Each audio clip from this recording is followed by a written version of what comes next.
Eu saúdo a todos com a graça e a paz de nosso Senhor e Salvador Jesus Cristo.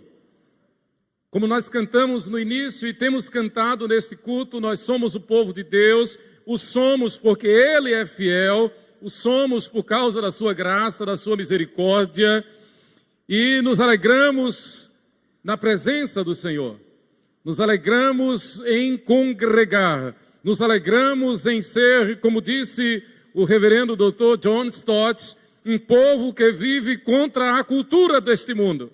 E aí Dr. John Stott, sabiamente, referiu-se à igreja fiel como o povo da contracultura. Nós somos uma contracultura desde Gênesis. Desde o Gênesis, nós, o Israel de Deus, o povo de Deus, remamos contra a maré do mundo e não nos sujeitamos, não somos sujeitos ao curso deste mundo. O nosso general é Cristo.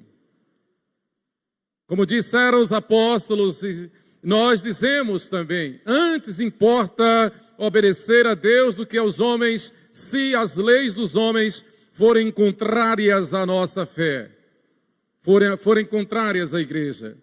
A lição de hoje, a lição que estamos estudando na escola dominical, neste trimestre, pela providência de Deus, claro, tem tudo a ver com o tempo que estamos vivendo no mundo. Toda a luta do mundo, toda a política mundana do mundo é, em última instância, contra a soberania de Deus. E nós estamos estudando no Antigo Testamento sobre Jesus anunciado pelos profetas, desde Gênesis capítulo 3, versículo 15. Cantamos neste culto já que Jesus é o nosso abrigo no temporal, refúgio verdadeiro, refúgio que temos em Jesus, baseado no Salmo 137, este hino. Aliás, o hino é o 137, baseado num dos Salmos. Refúgio verdadeiro é o Senhor Jesus Cristo. Então, você que está em casa e você que está aqui, vamos juntos estudar sobre este tema, Jesus, nosso sacerdote e rei. E eu convido a todos a que abramos o texto sagrado, a palavra de Deus, em Zacarias, capítulo 6. Zacarias, vamos ficar de pé, os irmãos que estão aqui, e você que está em casa também, estamos num culto, fique de pé. Você está em casa aí de frente do computador, da televisão, fique de pé, estamos cultuando ao Senhor. Vamos ler Zacarias capítulo 6, os versículos de 1 a 15, todo o capítulo. E vamos ler em conjunto, para sair bem bonito, para a glória de Deus. Estamos lendo a palavra de Deus. Como disse o reverendo missionário Dr. David Livingstone, considerado o missionário da África. O seu corpo foi sepultado em Oxford, mas o seu coração foi sepultado naquela aldeia da África onde ele deu a sua vida. Ele disse: a palavra de Deus é a palavra de um cavalheiro da mais alta e elevada honra. E toda vez que eu tomo esta palavra e a leio, o faço como se estivesse literalmente diante dele, lendo para ele. Louvado seja Deus. Vamos ler juntos? Zacarias 6, de 1 a 15. Todos. Outra vez, levantei os olhos e vi, e eis que 4 carros saíam dentre 2 montes, e estes montes eram de bronze. No primeiro carro os cavalos eram vermelhos, no segundo pretos, no terceiro brancos, e no quarto baios, todos eram fortes. Então perguntei ao anjo que falava comigo: que é isto, meu senhor? Respondeu-me o anjo: são os 4 ventos do céu que saem de onde estavam perante o Senhor de toda a terra. O carro em que estão os cavalos pretos sai para a terra do norte, o dos brancos após eles, o dos baios para a terra do sul. Saem assim os cavalos fortes, forcejando por andar avante, para percorrerem a terra. O Senhor lhes disse: ide e percorrei a terra, e percorriam a terra. E me chamou e me disse: eis que aqueles que saíram para a terra do norte fazem repousar o meu espírito na terra do norte. A palavra do Senhor veio a mim, dizendo: recebe dos que foram levados cativos, a saber, de Eldai, de Tobias e de Jedaías, e vem tu no mesmo dia, e entra na casa de Josias, filho de Sofonias, para a qual vieram da Babilônia. Recebe, digo, prata e ouro, e faze coroas, e põe-nas na cabeça de Josué, filho de Josadaque, sumo sacerdote. E diz-lhe: assim diz o Senhor dos Exércitos: eis aqui o homem cujo nome é Renovo. Ele brotará do seu lugar e edificará o templo do Senhor. Ele mesmo edificará o templo do Senhor e será revestido de glória. Assentar-se-á no seu trono e dominará, e será sacerdote no seu trono, e reinará perfeita união entre ambos os ofícios.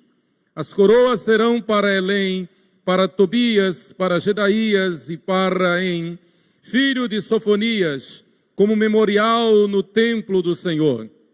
Aqueles que estão longe virão e ajudarão no edificar o templo do Senhor. E sabereis que o Senhor dos Exércitos me enviou a vós outros. E isto sucederá, se diligentemente ouvirdes a voz do Senhor vosso Deus. Amém. Que o Senhor aplique esta palavra ao nosso coração. Vamos orar ainda de pé. Amado Deus e eterno Pai, de infinita bondade e misericórdia, Tu que és perfeito em si e por si e em todas as Tuas obras, Tu que és perfeito no governo, pois Tu és em Cristo profeta, sacerdote e rei. Te louvamos, ó Deus, pela Tua palavra, a Tua palavra que do Gênesis ao Apocalipse fala especificamente do Senhor Jesus Cristo. Graças Te damos porque salvação somente em Cristo. Graças Te damos porque a salvação não é mediante a nossa vontade nem o nosso mérito, porque não temos. Não é mediante a lei, porque a lei nos mata, nos condena, mas é mediante a Tua graça, a Tua misericórdia, e única e exclusivamente na pessoa do Teu Filho perfeito, Jesus Cristo. Graças Te damos, Pai, pelo privilégio de conhecer a Ti e a Jesus Cristo a quem Tu enviaste, no poder do Espírito Santo. Graças Te damos pelo privilégio de estudar a Tua palavra e nos fortalecermos no Senhor e sermos santificados pelo Teu Espírito. Fala, Senhor, ao nosso coração e que saiamos daqui cheios do Teu Espírito, em nome de Jesus. Amém. Podeis sentar, queridos? O tema da nossa igreja neste ano é crescer na graça e no conhecimento de nosso Senhor e Salvador Jesus Cristo. A razão pela qual nós vivemos e nos movemos e existimos é tão somente para conhecer a Cristo.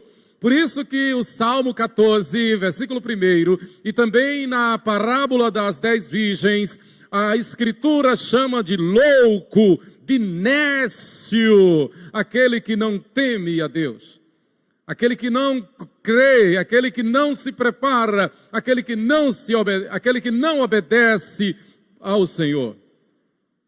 Crescer na graça e no conhecimento do nosso Deus, baseado no que Pedro diz na segunda epístola, no capítulo 3, versículo 18, antes crescei na graça e no conhecimento de nosso Senhor e Salvador Jesus Cristo. A Ele seja dada a glória, assim agora como no dia da eternidade. Amém. No mês de novembro, neste mês, o subtema é crescer na graça e no conhecimento de nosso Deus, sendo agradecidos. Olha, quando nós estudamos esta lição, quando nós estudamos este tema estabelecido neste trimestre, nós vemos de forma clara esta verdade. Jesus é o motivo maior da nossa gratidão, da nossa alegria. E conhecer a Jesus é motivo de sobra, suficiente para sermos eternamente agradecidos. Este é o tema da epístola de Paulo aos Filipenses, como temos visto o reverendo Lucas ministrando aqui para nós. Gratidão e alegria no Senhor. Filipenses. Este subtema de novembro é baseado em Colossenses 3,15. Seja a paz de Cristo. Eu falo e os irmãos repetem, tá? Todos juntos. Seja a paz de Cristo o árbitro em vosso coração, a qual também foste chamados em um só corpo, e sede agradecidos. Colossenses 3,15. Agradecidos por Jesus, nosso sacerdote e rei. Jesus é o sacerdote e rei. Toda crise na história da cristandade, toda crise na história do cristianismo, desde o Pentecostes, desde o ano 33 da nossa era, toda crise tem surgido em função da falta de entendimento, de compreensão do Senhor Jesus Cristo, de quem é o Senhor Jesus. Obviamente que entra em crise quem não entende, quem não conhece a Jesus. Os concílios todos que aconteceram na história da igreja foram para dissipar dúvidas. E os cismas também foram por conta do não entendimento correto de quem é Jesus, da doutrina de Cristo, da cristologia. E isto esta crise, esta controvérsia acontece o tempo todo, nestes mais de 2000 anos de história da igreja.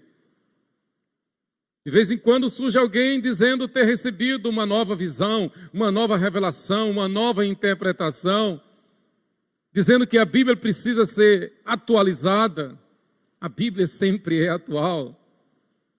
A Bíblia é mais atual do que qualquer manchete, é mais atual do que qualquer notícia que chegue pela internet. A Bíblia nos satisfaz. Nos últimos séculos tem surgido, por exemplo, nos 2 últimos séculos, principalmente no século XIX, surgiram muitas controvérsias, claro, que saem de dentro da igreja e que se apresentam como cristãos, mas que oferecem ou que aceitam um outro meio de salvação que não única e exclusivamente através do Senhor Jesus. Por exemplo, quando alguém se levanta e diz que é um profeta e que recebeu uma nova revelação, como acontecem com os mormons ou com os adventistas do 7º dia, ou com as testemunhas de Jeová, estão negando frontalmente, blasfemando mesmo contra a pessoa de Jesus, porque Jesus é o único profeta perfeito. E toda a revelação que nós precisamos para a salvação está em Jesus. Então não precisa ter outra revelação. Por exemplo, alguém que se levante no século XIX especificamente, ou em qualquer era, e diga, para ser salvo é preciso seguir tais e tais regras. Ou é preciso cumprir toda a lei. Ou é preciso guardar o sábado, literalmente. Não é assim que a Bíblia diz. A Bíblia diz que a salvação é única e exclusivamente através do sacrifício perfeito do Filho perfeito, unigênito de Deus, Jesus Cristo. O sangue que Jesus derramou na cruz do Calvário nos purifica de todo pecado e é a senha, é a chave que nos dá acesso à salvação e à vida eterna. Termos sido lavados e redimidos pelo sangue de Jesus somente. Crê nisto. Então Jesus é o profeta perfeito, Jesus é o sacerdote ou vigário único e perfeito. Vigário é aquele que vai no lugar de outrem, é aquele que defende a causa de outrem, é aquele que advoga, é advogado de outrem. Vigário, o único advogado que temos junto ao Pai, junto ao justo juiz, é Jesus Cristo. Portanto, não pense que outro pode rogar por ti agora e na hora da morte. O único que pode rogar por nós, porque essa é a função dele, agora e na hora da nossa morte, é Jesus Cristo. Maria é santa, Maria está lá no céu, Maria foi bem-aventurada dentre os homens, mas Maria não é Deus, Maria não é co-ajudadora, não é co-redentora. Maria é uma santa, está lá no céu, mas ela nunca, jamais ouviu qualquer prece, porque ela não é Deus, só Deus é onisciente. Só Deus é quem pode ouvir as nossas orações. Você percebe o que uma controvérsia prejudica? O mal que uma controvérsia não resolvida, uma controvérsia que se levanta contra a palavra de Deus, o estrago que faz, o horror que causa, o mal que causa, a morte que causa, a condenação. E Jesus disse: errais, não conhecendo as Escrituras nem o poder de Deus. Um dos belos cânticos que entoamos como igreja, como povo de Deus, e aqui eu faço um parênteses, parabéns à igreja que está vindo, a cada domingo aumentando o número de frequentes no templo. É esse o nosso dever. É esta a nossa missão, e não ter medo de nada, porque maior é aquele que... É isso mesmo, literalmente, maior é aquele que está em nós do que o que está no mundo. Imagine se os médicos fossem deixar de atender, imagine se os socorristas fossem deixar de atender, se os motoristas fossem deixar de dirigir as ambulâncias, imagine, teríamos todos já perecido. A gente tem que ter coragem, claro, guardar os devidos cuidados, ter as devidas precauções e, como dizia a mamãe, por cima do medo, coragem. A mãe dizia, por cima do medo, coragem. E pior do que o que está é na guerra. Pior é na guerra. E na guerra, os soldados têm que lutar. Se os nossos soldados brasileiros da FEB não tivessem lutado na Itália, o mundo teria tido outro caminho.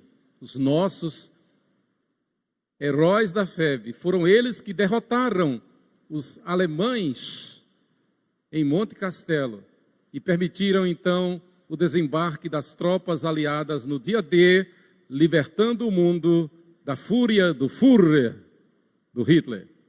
Uma homenagem aos nossos heróis da FEB. Uma homenagem a você, presbítero Josias, pelo teu pai que lutou lá na Itália. Então, um dos belos cânticos que entoamos é este: não existe nada melhor do que ser amigo de Deus, caminhar seguro na luz, desfrutar do seu amor e ter paz no coração. Viver sempre em comunhão e assim perceber a grandeza do amor de Jesus, meu bom pastor. É para arrepiar mesmo, porque Ele é o nosso pastor. Ele é profeta, sacerdote, rei, Deus eterno e, além do mais, é o nosso pastor. Ele é quem nos conduz o tempo todo, a todo instante, por veredas de justiça.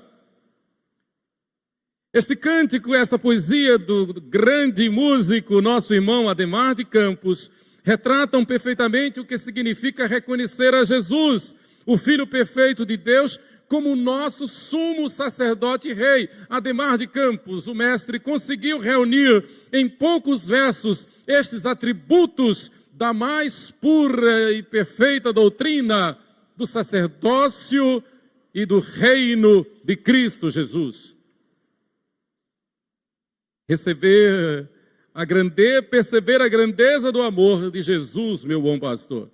Todos necessitam de cuidado, sem exceção. Basta lembrar-nos da nossa vida, da nossa infância. Quando nós nascemos e na nossa infância, nós fomos dependentes 100%. 100% dependentes dos cuidados de mamãe, dos cuidados de papai, dos cuidados dos mais próximos. Eu me lembro que quando nossas meninas nasceram lá em Itabuna, e nós não tínhamos família consanguínea lá em Itabuna, a minha família aqui em Aracaju, a de Sheila lá em Betim, Belo Horizonte, nós éramos sozinhos e novos também. Mas olha, durante os primeiros meses, havia um verdadeiro exército de irmãs abnegadas da SAF, e os irmãos que iam levar suas esposas lá para nos ajudar, para cuidar de nós. Porque, claro, o pai e a mãe sozinhos não dão conta de fazer tudo muitas vezes. Eu estou dizendo isso porque nós sempre precisamos do socorro de alguém. Repito, basta lembrar do nosso nascimento, da nossa infância. Nós dependemos 100% da ajuda dos pais, da ajuda de terceiros. Da mesma forma que na nossa concepção, o nosso Deus nos mostra que nós somos 100% dependentes dele. Tudo que temos, tudo que necessitamos, tudo do que precisamos é dádiva dele. A inteligência é dom dele. As oportunidades são dádivas dele.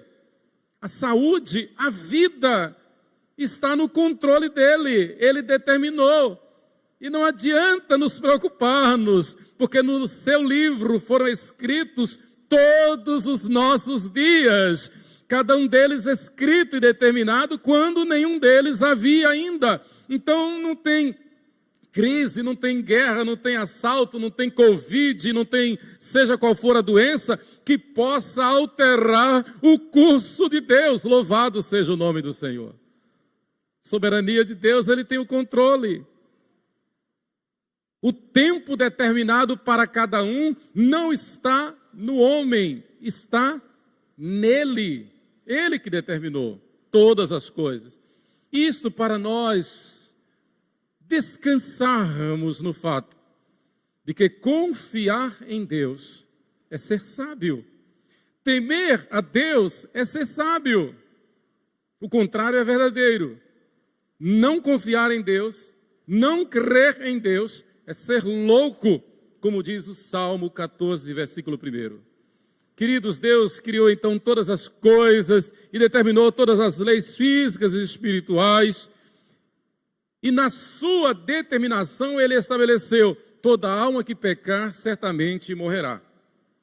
E claro, a morte é o salário do pecado.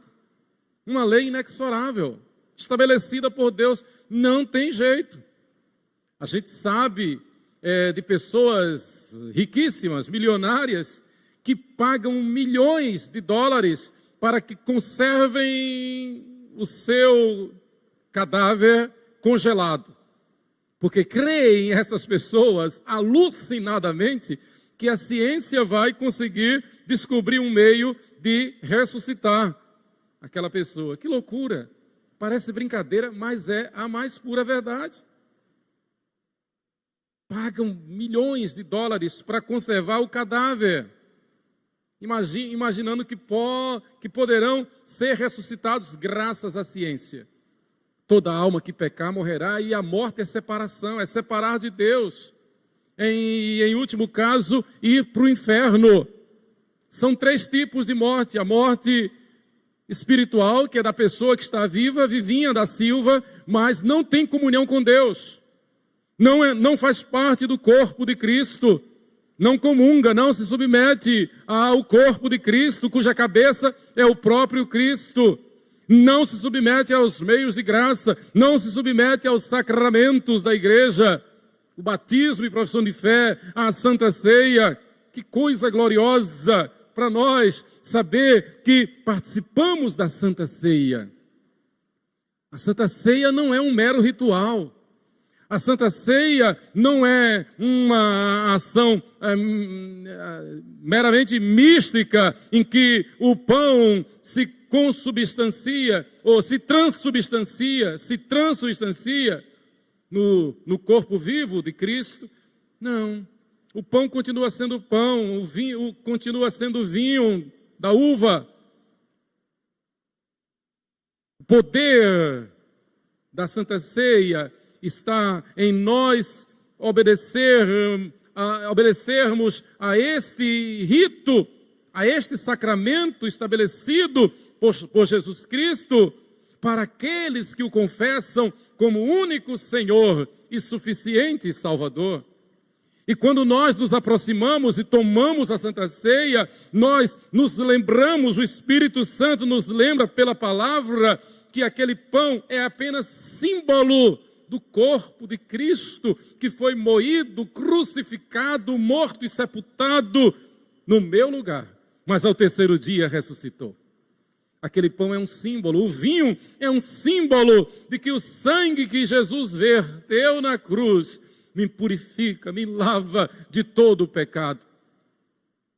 E eu preciso desta comunhão.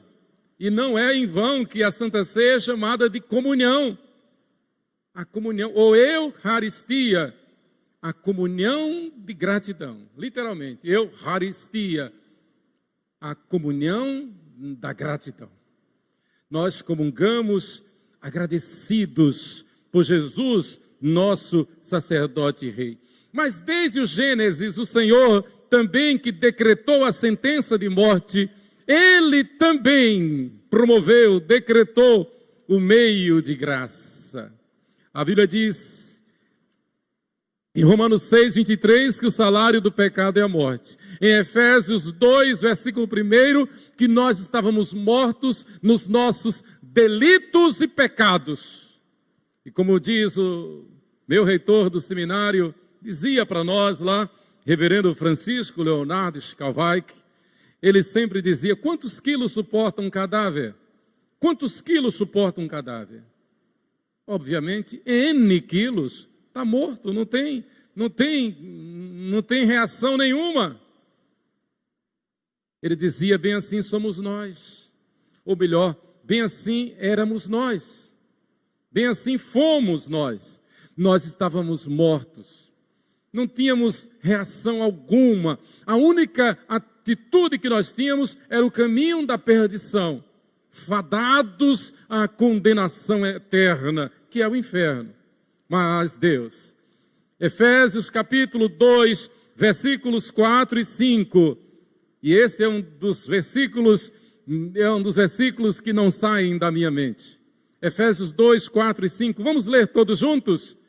Mas Deus, Efésios 2, versículos 4 e 5, mas Deus, leamos todos, bem alto, bem bonito, vamos juntos? Mas Deus, sendo rico em misericórdia, e por causa do seu grande amor com que nos amou, e estando nós mortos em nossos delitos, nos deu vida juntamente com Cristo, pela graça sois salvos. Efésios 2, 4 e 5. Então não foi a nossa vontade, não foi o nosso querer, não foi a lei, não foi outra revelação, mas a palavra do profeta perfeito, Jesus Cristo. O sacerdócio do profeta, do sacerdote perfeito, Jesus Cristo. E a autoridade e o poder do rei perfeito, Jesus Cristo. Se Deus permitir, logo após esta mensagem, nós vamos cantar, não é, reverendo Lucas? Aí com o clipe da IPB, nós vamos cantar este belo hino, o hino Jesus, Profeta, Sacerdote e Rei. É o hino 103 do Inário Novo Cântico. O Inário da Igreja Presbiteriana se chama Inário Novo Cântico. Graças a Deus por isso. Esta promessa, então, que Paulo cita em Efésios 2, 4 e 5, ela foi pré-anunciada em Gênesis 3, versículo 15, que é o chamado proto-evangelho, a primeira pregação, o primeiro anúncio do evangelho.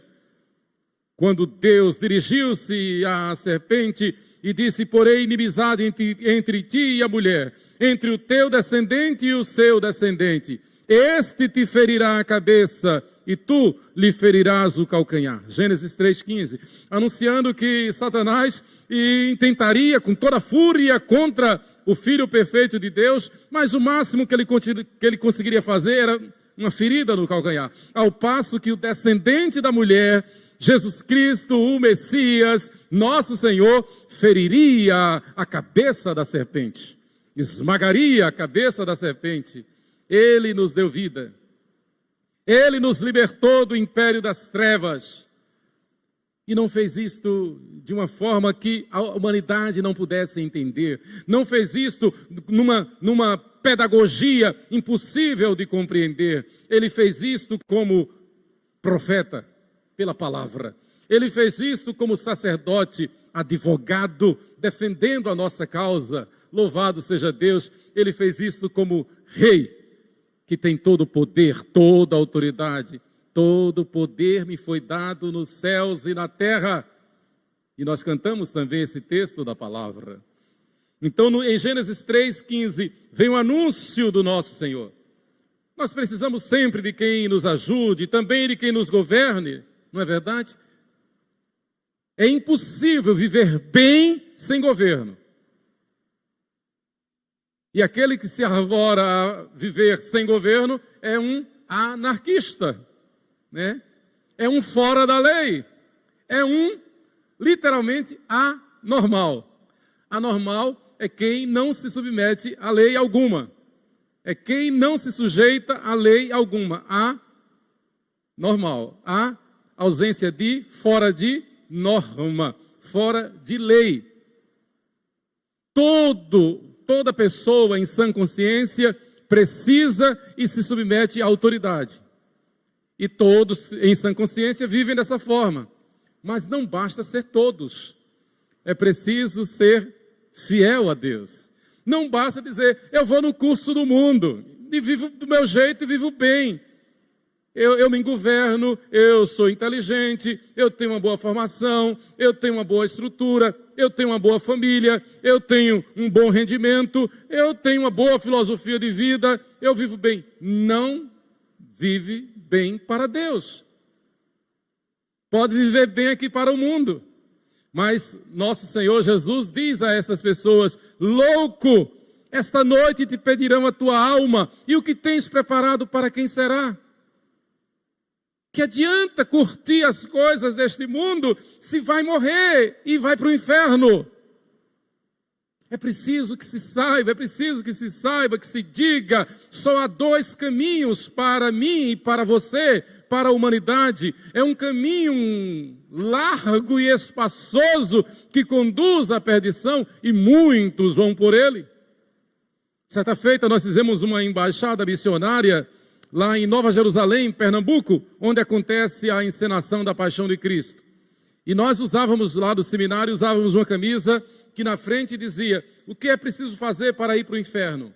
A camisa dizia isso, uma camisa preta com letras brancas. Na frente, o que é preciso fazer para ir para o inferno? E atrás estava escrito, nada. Para ir para o inferno não precisa fazer nada, basta continuar do jeito que está. E é preciso que você saiba, é preciso que a humanidade saiba, que a pior coisa que pode acontecer não é morrer, mas é morrer e ir para o inferno. Como eu ia dizendo, há três tipos de morte. A morte espiritual, que é a pessoa que está viva, mas não tem comunhão com Deus.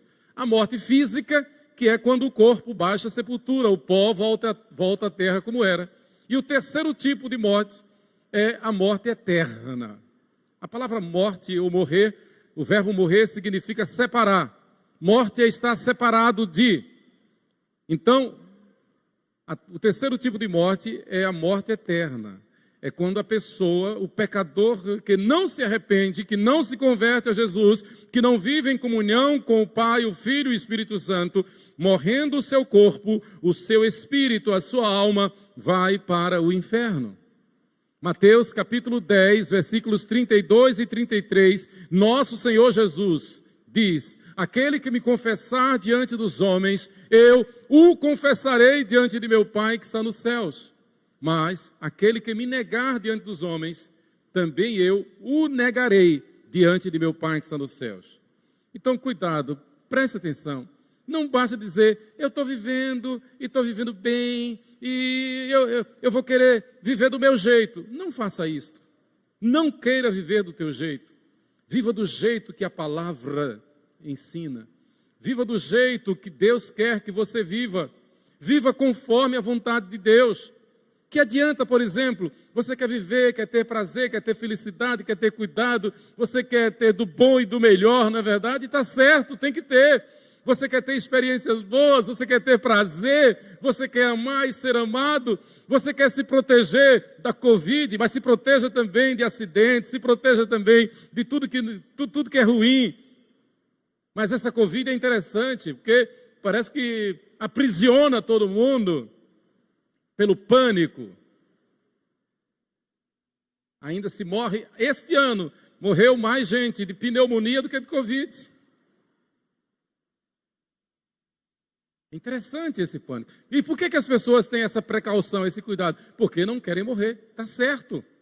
Mas eu estou colocando isto a propósito para mostrar que adianta você ter cuidado contra a Covid e não ter cuidado com a vida eterna. Que adianta você botar uma máscara, passar álcool em gel, com medo da Covid, mas não se preparar para ir para o céu. Porque se você não se preparar, se você não se arrepender dos teus pecados, se você não confessar Jesus Cristo como seu profeta, sacerdote, rei, como teu único Senhor e suficiente Salvador, com todo o cuidado que você possa ter na tua vida, com toda a precaução que você pode ter na vida, vai chegar o dia em que você vai passar para a eternidade e você vai para o inferno, se você não se converter a Jesus Cristo. Igreja não é brincadeira, a palavra de Deus não é brincadeira. Jesus não veio ao mundo para fazer uma encenação. Meu Deus, quase todo mundo está falando que Jesus é bom. Quase todo mundo está dizendo que crê em Jesus. Quase todo mundo levanta uma bandeira de Jesus. Quase todo mundo diz, e citando erroneamente a palavra, que tudo pode com Jesus. Mas quase todo mundo não tem comunhão com Deus, conforme a Bíblia manda. Não conhece a Jesus. Todos precisam de governo, de ensino. É nesse sentido que a Bíblia diz em Provérbios 22:6, ensina a criança no caminho em que ela deve andar, e ainda quando for velho, não se desviará dele. Este caminho é o caminho da salvação. É o caminho que é Jesus. Provérbios 22:6 está falando de Jesus Cristo. Não está falando de benesses deste mundo, principalmente. Claro que quem tem Jesus é um abençoado. Mas não está falando da bênção, está falando do abençoador. Ensina a criança no caminho. O caminho é Jesus. Como nós cantávamos na Liga Juvenil, lá na Igreja Presbiteriana de Aracaju. O caminho para o céu é Jesus. Jesus disse, eu sou o caminho, e a verdade, e a vida. E ninguém vem ao Pai senão por mim. Não é pela lei, não é por outra revelação, não é por uma nova Bíblia, não é por esse ou aquele profeta, é por Jesus Cristo, o nosso único profeta verdadeiro, sacerdote e rei. Muito bem, então, e a Bíblia em miniatura diz, João 3,16, vamos dizer todos juntos, com muito elan, com muita alegria, com muita honra, vamos dizer juntos? João 3,16, porque Deus amou ao mundo de tal maneira que deu o seu Filho unigênito, para que todo aquele que nele crê não pereça, mas tenha a vida eterna. E a palavra unigênito aí significa perfeito, justamente para fazer diferença entre Jesus e nós. O homem é mera criatura, o ser humano é mera criatura. Aliás, você não sabia? Fique sabendo. Todos não são filhos de Deus. As pessoas dizem que são filhos de Deus. E os famosos gostam de dizer, os repórteres gostam de dizer, quando qualquer pessoa morre, foi promovido para o andar lá de cima. Quem foi que disse? Morreu e as pessoas vão logo dizendo, foi para o céu. E pior ainda, morreu e aí vai rezar pelo que morreu, imaginando que essa reza tem algum efeito. Não tem efeito nenhum. É uma tolice rezar por quem morreu. É uma tolice ter um dia de finados. Morreu. Depois da morte segue-se o juízo. Está tudo consumado. O pó volta à terra como era. O espírito volta a Deus, vai ao tribunal de Deus para ser julgado. É automático. Se aqui foi fiel a Jesus, o Senhor lhe dirá: vinde, bendito de meu Pai, entra no reino que te está preparado desde a fundação do mundo. Estará à sua direita. Mas se aqui na terra aquele espírito foi infiel a Jesus, o Senhor lhe dirá: aparta-te de mim, maldito, nunca te conheci. Por isso que é urgente pregar o Evangelho, ser missionário. Graças a Deus por esse trabalho missionário, pastor Lucas, presbítero Cláudio, parabéns. Eu me emociono, porque este é o DNA da igreja, esta é a essência da igreja, anunciar enquanto é dia. Jesus é o único que salva, Jesus é o único que pode perdoar pecados. Então prepara-te para te encontrares com Deus, porque só em Cristo é que se pode ir a Deus. Ele amou o mundo de tal maneira para que todo aquele que nele crê não pereça, mas tenha vida eterna. E Jesus diz categoricamente, o Espírito Santo nos diz, que nós devemos nos arrepender e nos convertermos. Atos 3,19, o Senhor diz: arrependei-vos e convertei-vos. Falando através de Pedro, naquele sermão pentecostal, porque no dia de Pentecostes. Arrependei-vos e convertei-vos, para que sejam cancelados os vossos pecados. Eu não posso viver ao léu, eu não posso viver a minha vida, eu não posso governar a minha vida sob pena de estar contra Deus, de levantar-me contra Deus. Quem manda na minha vida não sou eu, quem manda na minha vida é a palavra de Deus. Quem manda na vida da igreja é a palavra de Deus. Por isso que a história da igreja é uma história de martírio. Por isso que a igreja perseguida, acho que foi Lucas que falou um dia desse, você falou um dia desse aqui, muito bem. A igreja perseguida não é só aquela que está lá na Coreia do Norte, na China comunista, nos países islâmicos. Nós somos a igreja perseguida, porque nós somos um corpo só. Nossos irmãos estão sofrendo lá, nós sofremos aqui. E temos que estar preparados, porque pode vir aqui também a perseguição. E quando vier a perseguição, nós não vamos botar uma máscara. Quando vier a perseguição, não adianta botar álcool em gel. Quando vier a perseguição, não adianta correr para um pronto-socorro, eu quero sobrevida. Quando vier a perseguição, a igreja fiel vai enfrentar o perseguidor. E aí o perseguidor vai dizer: negue a Cristo. E nós vamos dizer: Jesus Cristo é o nosso Senhor. Vai morrer, pode matar. Porque na verdade nós não morreremos, seremos transladados para a glória celestial. O cristão fiel não morre, o cristão fiel não morre, é promovido para a glória celestial. Portanto, não tenha amor pelo teu corpo, pela tua vida nesta terra, em detrimento do amor a Deus, nosso Senhor. Antes importa amar a Deus, obedecer a Deus, do que aos homens. Porque Ele tem as credenciais, Ele nos dá, a Bíblia nos dá essas credenciais, do Gênesis ao Apocalipse. Então, entrando no texto, Jesus é o nosso sacerdote e rei.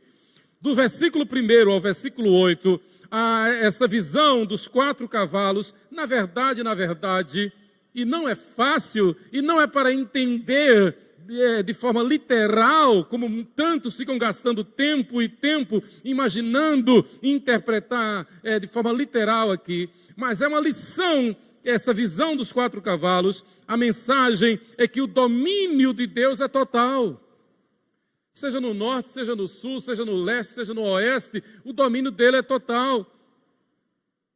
Seja sobre o Egito, seja sobre a Assíria, seja sobre a Babilônia, seja sobre a Pérsia, as potências daquela época, a mensagem do Senhor vai de forma veloz.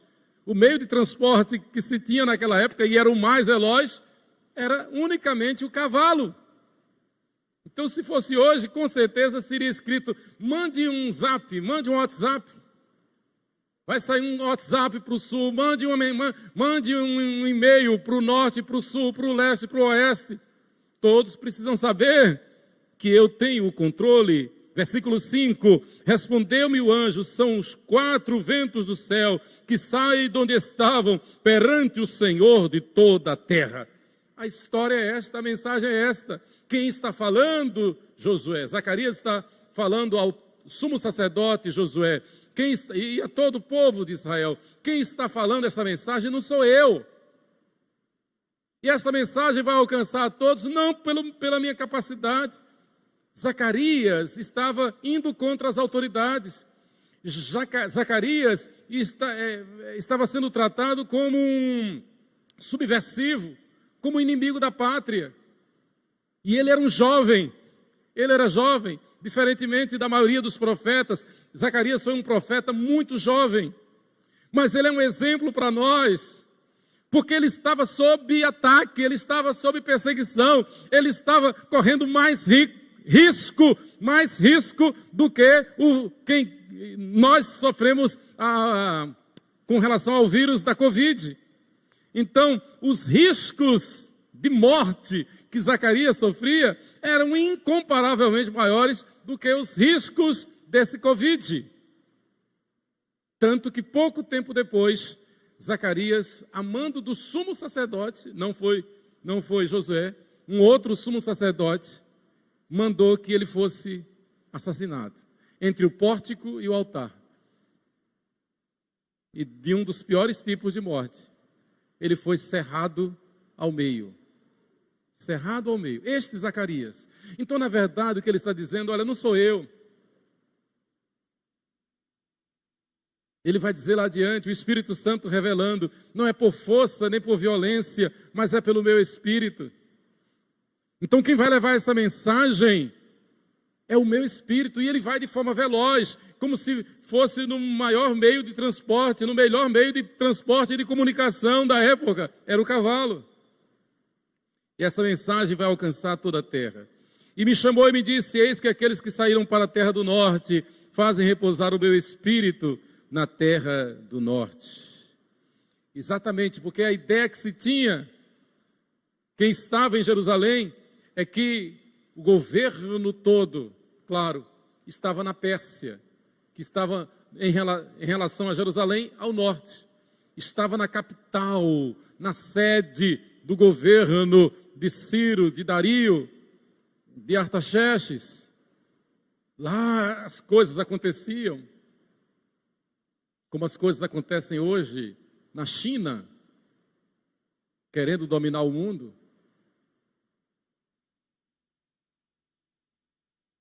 A minha palavra alcança a todo o mundo, seja o norte, seja o sul, seja o leste, seja o oeste. E aí, a partir do versículo 9, ele vai falar diretamente sobre a coroação de Josué. A palavra do Senhor veio a mim dizendo: recebe dos que foram levados cativos, a saber, de Eldai, de Tobias, de Jeraías, e vem tu no mesmo dia e entra na casa de Josias, filho de Sofonias, para a qual vieram da Babilônia. Endereço correto, nomes distintos, especificados, representando todos os que vieram do cativeiro babilônico. Com nome e endereço, mostrando que esse remanescente seria abençoado por um renovo que surgiria de Israel.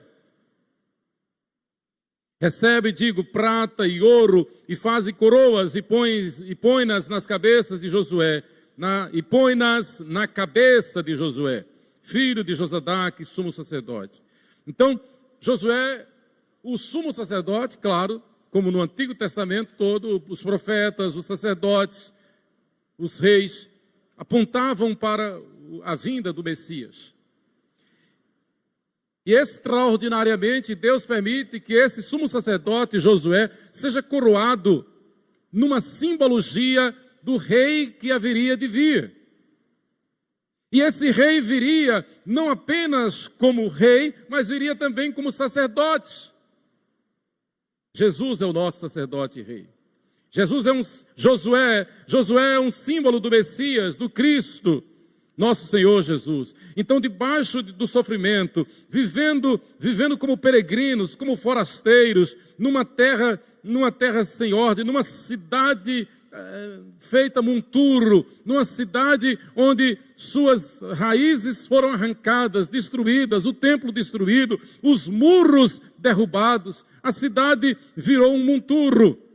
E para aquele povo, naquela cidade, numa rua, com endereço, com os nomes especificados, representando todos os judeus que voltaram do cativeiro, Deus diz, olha, o sumo sacerdote Josué está sendo coroado como rei, como um renovo para Israel. Apontando, e o templo estava destruído, o templo de Salomão. E ali Deus estava apontando para o templo que seria reconstruído por Zorobabel, poucos anos depois, mas principalmente da coroação do sumo sacerdote, fazendo do sumo sacerdote como se ele fosse rei, apontando para a vinda do Messias, porque ele diz, ele mesmo edificará o templo. Claro que não era pastor Josué, claro que não era Josué, o sumo sacerdote, nem era o nosso reverendo Josué, não era Josué, mas esse templo aqui é Jesus, o Messias. Versículo 13, ele mesmo edificará o templo do Senhor e será revestido de glória. O homem não é revestido de glória, então não é Josué aqui o sumo sacerdote, esse aqui é Jesus. Josué está apenas simbolizando, representando, chamando a nossa atenção para que nós olhemos para Jesus. Para que ao invés de ficar olhando para a Covid, nós fiquemos conscientes de que tem o inferno, e que tem o céu.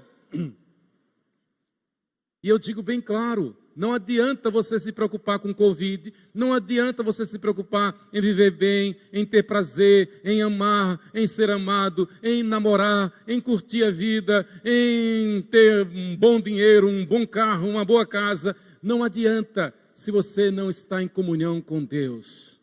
Porque se você não estiver em comunhão com Deus, através de Jesus Cristo, você vai morrer e vai para o inferno. É o que a Bíblia diz. Então, aqui está apontando para Jesus. Desde o versículo 1, o Senhor revela a Zacarias a dimensão ou o alcance e o objetivo desta mensagem profética, todo o livro de Zacarias. Mostrar a todo mundo que a promessa do Evangelho e do Messias Redentor tem um alcance que extrapola as fronteiras de Israel. O Messias viria não apenas para Israel, mas viria para a Pérsia, inclusive, viria para o Egito, viria para os inimigos físicos de Israel, viria para os gentios. E os irmãos lembram a luta que os judeus, os apóstolos judeus tiveram quando perceberam que o Evangelho era para os gentios também? Eles fizeram a maior confusão, eles não queriam, os apóstolos não queriam que o Evangelho fosse levado para os gentios. Foi preciso o Senhor trazer Paulo, levantar Paulo como um nascido fora de tempo e fazer de Paulo um apóstolo para que então o Evangelho extrapolasse as bandeiras, as fronteiras de Israel e viesse para nós os gentios. Então aqui é um símbolo de Jesus, o Messias Redentor. No capítulo 3 de Zacarias, a visão do sumo sacerdote Josué, que Jesus nos lava de todo o pecado, a lição que nós vimos domingo passado. E Jesus então silencia Satanás, dizendo, o Senhor te repreende. Porque quando nós estamos em Cristo, não tem acusação contra nós. E eu me lembro aqui do nosso amado, saudoso presbítero evangelista Salles, quando ele pegava o seu acordeon e tocava, há uma roda de fogo entre nós, esta roda de fogo é Jesus. É baseado no versículo de Zacarias. Zacarias diz que Jesus é um murro de fogo ao nosso redor. Há uma roda de fogo entre nós, esta roda de fogo é Jesus. Então, se o inimigo se levantar contra você, contra a tua casa, contra a tua família, não tenha medo, porque você está cercado por uma roda de fogo, e esta roda de fogo é Jesus. Ele é quem nos governa. Nós vemos então em Zacarias 3 que o Senhor Jesus se levanta, se interpõe entre nós e o acusador, entre nós e o inimigo, dizendo: olha, esta vida me pertence, não toque nela, é minha esta vida. Satanás não tem poder contra nós. Ele vai lançar suas setas, ele vai lançar toda a sua ira, ele vai lançar toda a sua fúria, mas nós estamos cobertos pelo sangue de Jesus, se formos fiéis a Ele. Se tivermos nos arrependido do pecado, das seduções deste mundo. E você sabe o que é pecado? Pecado é tudo aquilo que transgride a santidade de Deus. Nós não nascemos, Deus não nos criou para viver no pecado. O pecado foi um acidente que entrou por tentação de Satanás. E nós todos caímos. Mas eu repito, Deus, sendo rico em misericórdia, e por causa do seu grande amor com que nos amou, Ele enviou Jesus, pela graça sois salvos. A coroação do sumo sacerdote. Zacarias então recebeu do Senhor Deus a ordem para receber a prata e o ouro das mãos do próprio povo. A nossa vida, irmãos, a nossa vida é talento de Deus para nos abençoar e abençoar a outros. Aquilo que o pastor, mais uma vez você, Lucas, nota 10. Quando você, na hora dos dízimos, disse: se nós estamos aqui é porque muitos no passado foram fiéis, consagraram seus dízimos. Louvado seja Deus. Consagraram seus dízimos para que hoje a igreja existisse. E nós consagramos os dízimos para que amanhã os nossos filhos, os nossos netos também sejam igreja, se Jesus não vier nos buscar antes. Exatamente. Então, o Senhor diz: pega do povo prata, ouro, fabrica coroas. E essas coroas, elas apontam e põem sobre o sumo sacerdote Josué. E a palavra está no plural, porque no hebraico, toda expressão que denota um sentido completo, um sentido pleno, é no plural. Por exemplo, os fenômenos da natureza, a chuva, o vento, os nomes, rios, né? Não tem, por exemplo, rio, mas rios. Então, se fôssemos dizer o rio Sergipe, literalmente no hebraico, o rios Sergipe, sempre sai no plural, porque esses eventos geográficos e expressões que precisam de um sentido pleno, completo, elas são grafadas no plural. Então, por isso que vem para o português como coroas. Então, não são muitas coroas, não são duas coroas, é uma coroa só de plenitude, para mostrar a plenitude do Senhor Jesus, do Messias. Uma coroa, então, é símbolo de soberania e de liberdade para o povo sob o seu governo. Aqui é imperativo lembrar de promessas que o Eterno fizera, apontando que restauraria o trono de Davi. Isaías 16, versículos 4 e 5. Vamos ler esses textos. Isaías 16, versículos 4 e 5.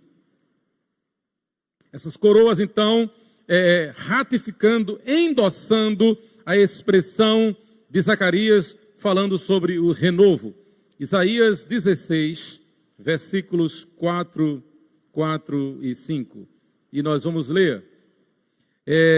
Habitem entre ti os desterrados, habitem entre ti os desterrados de Moabe, serve-lhes de esconderijo contra o destruidor. Quando o homem violento tiver fim, a destruição for desfeita, o homem violento, Satanás, a destruição for desfeita e o opressor deixar a terra, então um trono se firmará em benignidade, e sobre ele, no tabernáculo de Davi, se assentará com fidelidade, um que julgue, busque o juízo e não tarde em fazer justiça. Obviamente que não está se referindo a um descendente biológico de Davi, mas está apontando para o descendente espiritual de Davi. Porque tanto José como Maria, eles procedem da família biológica de José, que procede da tribo, aliás, de Davi. Tanto José como Maria procedem da árvore genealógica de Davi, que é a mesma de Judá, filho de Israel. Muito bem, Amós, capítulo 9, 11 e 12. Esse texto é contundente.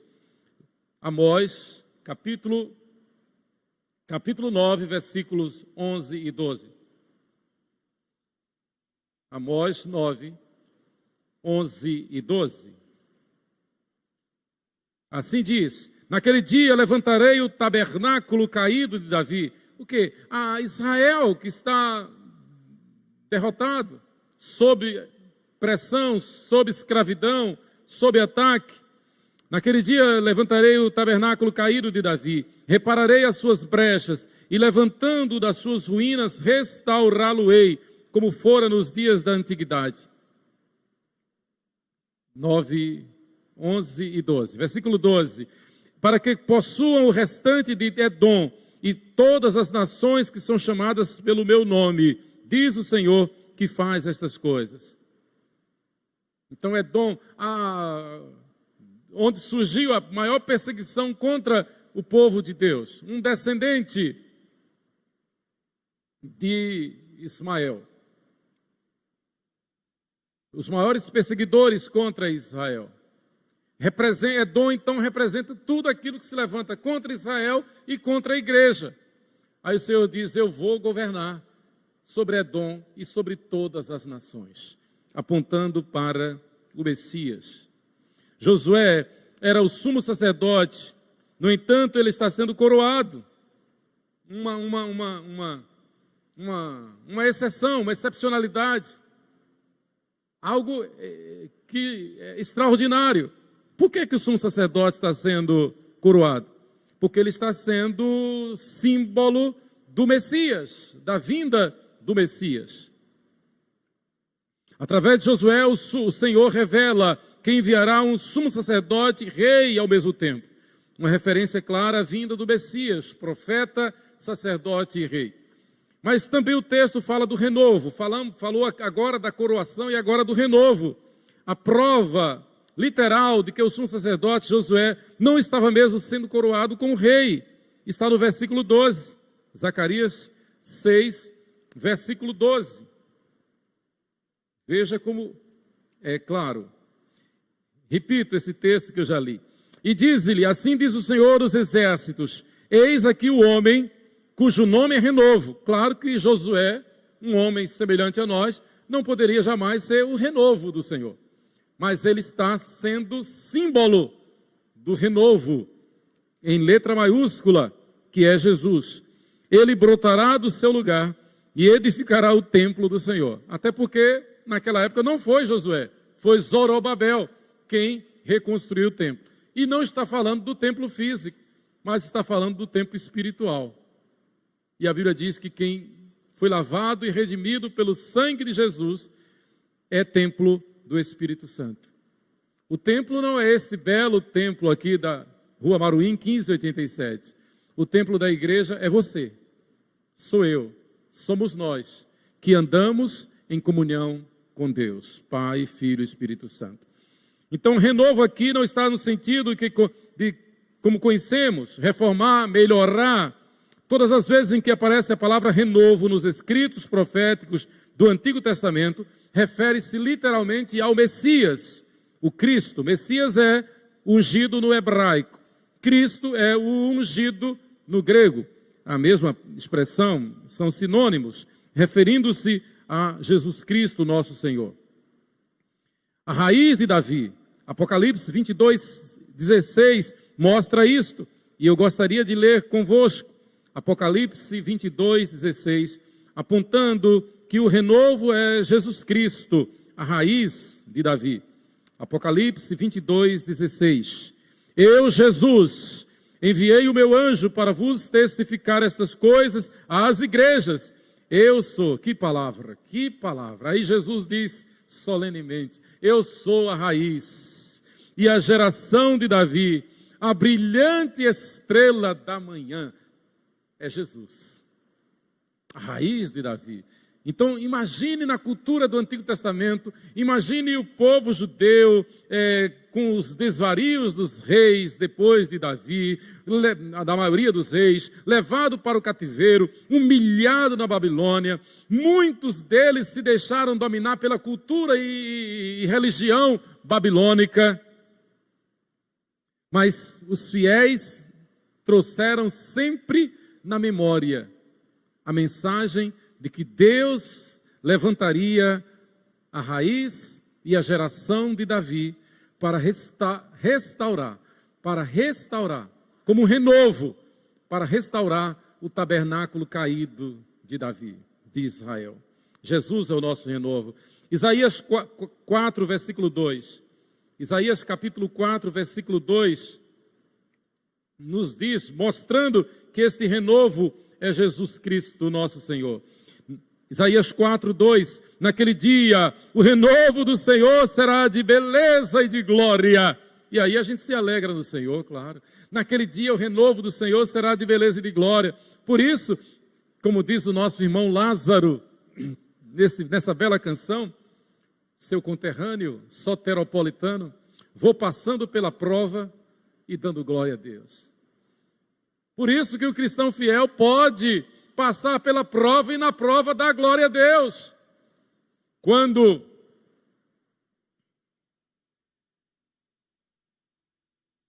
Policarpo se dirigia para o cadafalso, onde seria atado num poste e lhe ateado fogo, o algoz, no caminho, a mando do governo do imperador, disse: olha, o governador mandou uma mensagem, você não precisa morrer, basta você dizer que Jesus Cristo não é Deus.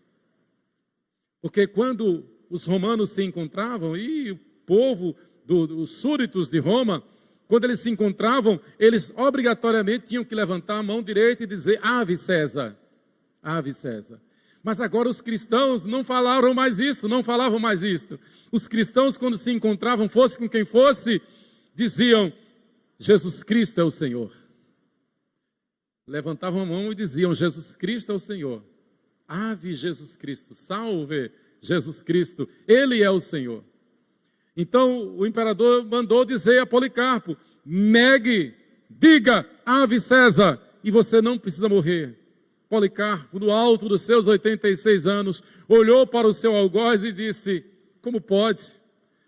Eu agora, tão perto que estou de pela idade ou pela morte ou pelo assassinato passar para a glória celestial, como pode agora, eu que estou tão perto de ver meu Senhor face a face, negá-lo?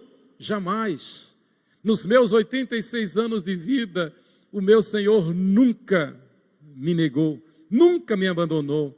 E não é agora que eu estou perto de vê-lo face a face que eu irei negá-lo. Estou pronto, vamos para o patíbulo. E foi queimado vivo. E abriu os olhos na glória celestial. Como Estevão, que sendo apedrejado, antes de dar o último suspiro, olhou para o alto e disse: eis que vejo o Filho de Deus à direita do Pai, de braços abertos, de pé e de braços abertos para me receber. Queridos, não adianta se preocupar com Covid, ou com qualquer doença, ou com qualquer tipo de morte, se você não está preparado para encontrar-se com Deus. Pense bem, pior do que qualquer praga, qualquer peste, qualquer tipo de morte, é morrer sem Deus. Prepare-se para encontrar-se com Deus. Queridos, em terceiro lugar, aliás, eu quero ler outro texto em Isaías. Isaías 11, versículo 1. Isaías 11, versículo 1. Do tronco de Jessé, da raiz de Davi, sairá um rebento e das suas raízes um renovo. Quem? Jesus. Versículo 2 explica: Isaías 11:2, repousará sobre ele o Espírito do Senhor, o Espírito de sabedoria e de entendimento, o Espírito de conselho e de fortaleza, o Espírito de conhecimento e de temor do Senhor. O renovo é Jesus Cristo, o Messias prometido, desde Gênesis 3:15. Literalmente, a tradução do hebraico do verso 12 poderia ser assim, uma paráfrase. Eis aqui o homem cujo nome é broto, ele brotará do seu lugar, dando a ideia da simplicidade e da obscuridade no nascimento do primogênito, filho da Virgem Maria. Primogênito, porque Maria casou com José e depois teve filhos e filhas com José. Mas o único gerado pelo Espírito Santo, o único em que Maria deu à luz sendo virgem, foi o seu filho primogênito, Jesus Cristo. Depois ela casou, teve vida conjugal normal com José e tiveram, Maria e José, filhos e filhas para a glória de Deus. Marcos capítulo 6 cita inclusive o nome dos filhos. E em terceiro lugar, em Josué, temos o símbolo da paz entre os dois ofícios.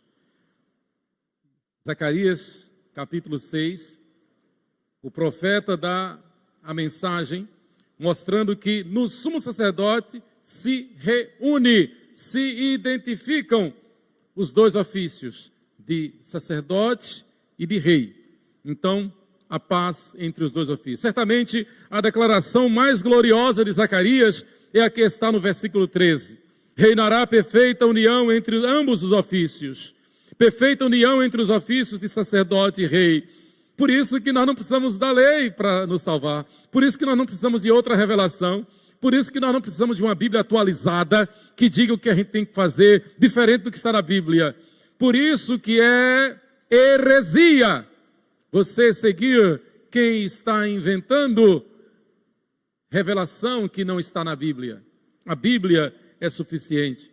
O renovo, o Messias, é aquele que une os dois ofícios. Jesus é o sacerdote e rei. Um sacerdote com poderes de rei e um rei com a pureza de um sacerdote. Os primórdios de tal anúncio os encontramos quando fala de um homem, um sacerdote do Deus Altíssimo que era rei. Melquisedeque, rei de Salém, trouxe pão e vinho. Era sacerdote do Deus Altíssimo e a ele Abraão lhe entregou os dízimos.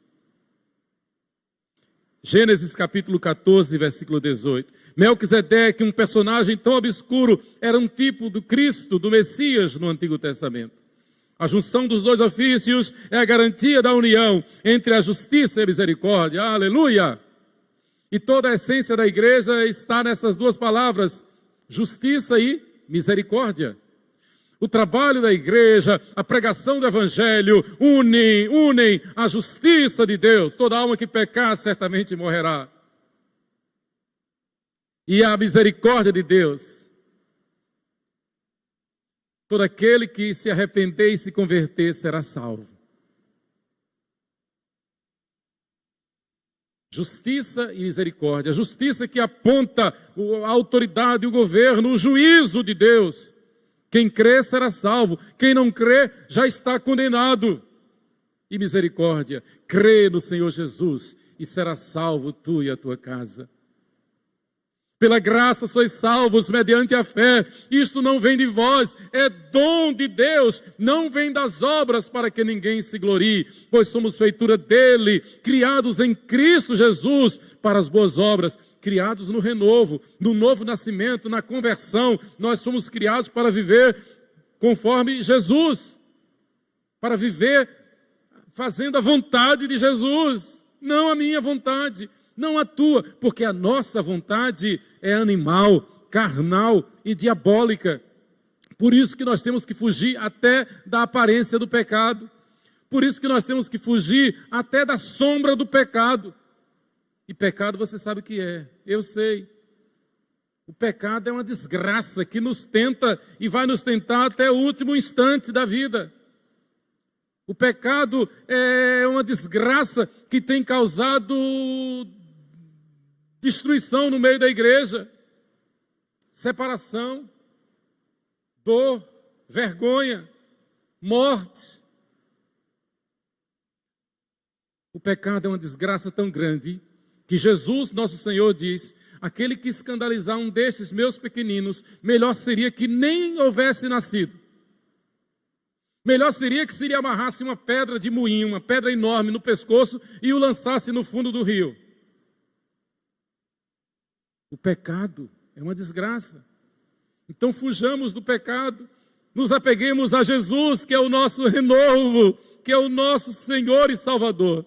E eu concluo dizendo: em Jesus, Deus satisfaz as exigências da sua justiça, enquanto abre caminho para a plena revelação da sua eterna misericórdia.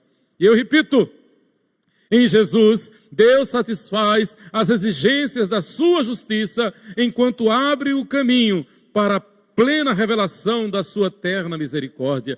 Jesus é o grande rei do seu povo e o grande sumo sacerdote que providencia para nós um lugar de refúgio e abrigo, para nos livrar do poder destruidor da justiça de Deus. O poder destruidor da justiça de Deus. Como nós vimos numa das últimas aulas, a professora citou, acho que foi Célia Regina, citou C.S. Lewis, lá no Leão, a Feiticeira e o Guarda-Roupa, nesse clássico. Quando num dos diálogos, C.S. Lewis diz: olha, Jesus é bom, mas ele é perigoso. Ele é perigoso. Ele é um leão, que tanto pode defender, como pode atacar o inimigo. Jesus é bom, mas ele é perigoso. Jesus é bom, ele salva, mas ele também manda para o inferno. Por isso é urgente se arrepender, se converter, submeter-se ao Senhor e à igreja. E Ronald Ranco, ele disse: ele, Jesus, providencia o lugar de refúgio e é ao mesmo tempo o próprio refúgio que nós, pela graça, agora buscamos. Ele providencia e ele mesmo é o refúgio.